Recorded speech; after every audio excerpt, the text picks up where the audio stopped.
What are the different laws of historical geology?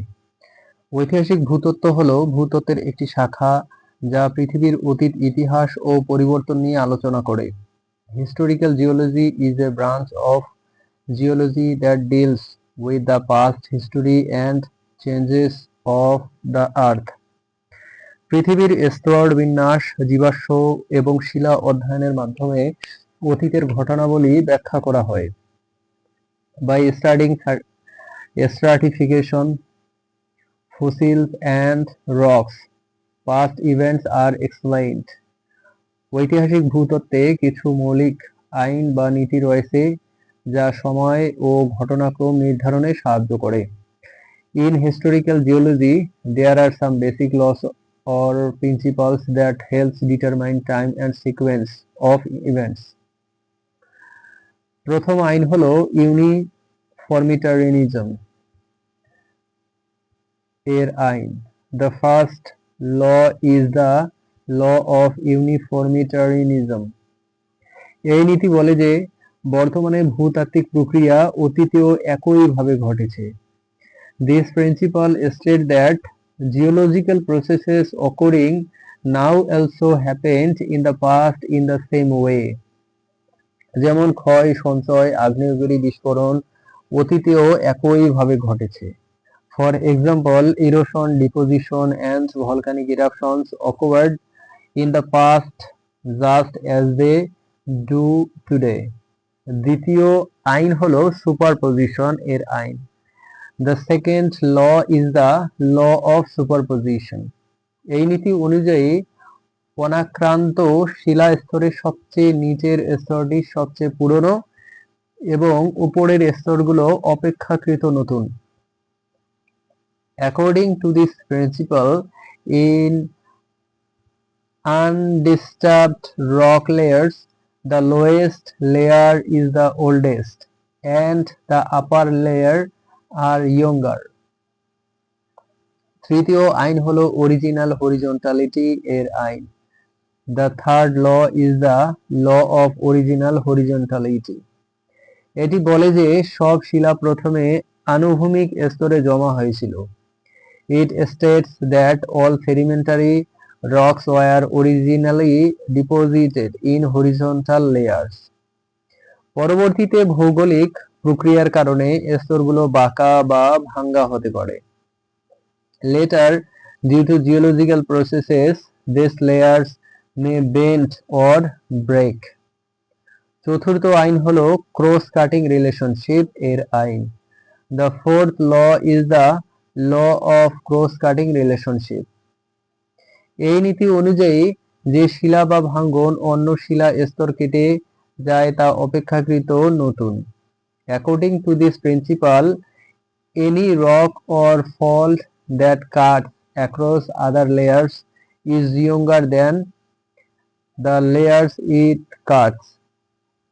যেমন একটি Dijk যদি স্তর কেটে যায় তবে ডাইকটি নতুন। The example, if a dike cuts across strata, the dike is younger. পঞ্চম আইন হলো ফাউনাল সাকসেশন এর আইন। The fifth law is the law of faunal succession.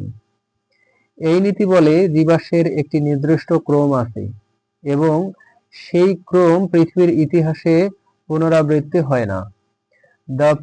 This principle states that fossils occurred in a definite order and this order does not repeat in earth history. তাই জীবাশ্ম ব্যবহার করে স্তরের বয়স নির্ধারণ করা যায়। Therefore, fossils can be used to determine the age of strata. ষষ্ঠ আইন হলো ইনক্লুশন এর আইন। The sixth law is the law of inclusions. কোন শিলায় যদি অন্য শিলার টুকরা থাকে তবে সেই টুকরোটি পুরনো। If a rock contains fragments of another rock, then those fragments are older. পঞ্চম আইন হলো ল্যাটেরাল কন্টিনিউটি এর আইন। The seventh law is the law of lateral continuity.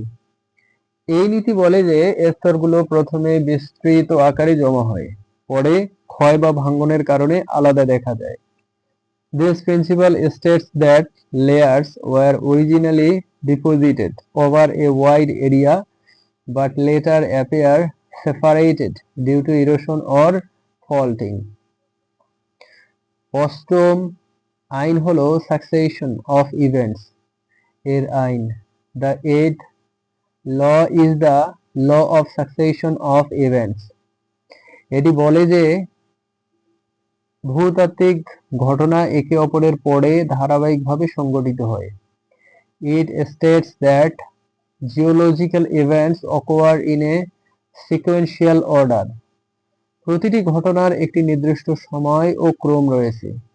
Each event has a definite time and sequence. নবম আইন হলো আনকনফর্মিটি এর আইন। The ninth law is the law of unconformity. এটি বোঝায় যে পৃথিবীর স্তরে কোনো বিরতি বা ফাঁক রয়েছে যা ক্ষয় বা সঞ্চয় না হওয়ার কারণে হয়েছে।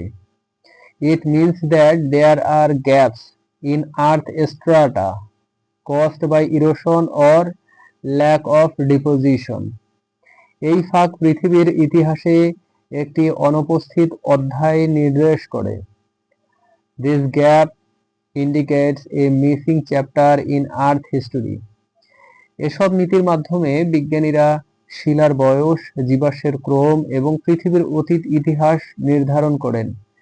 Using these principles, scientists determine the age of rocks, fossil sequence, and earth past history.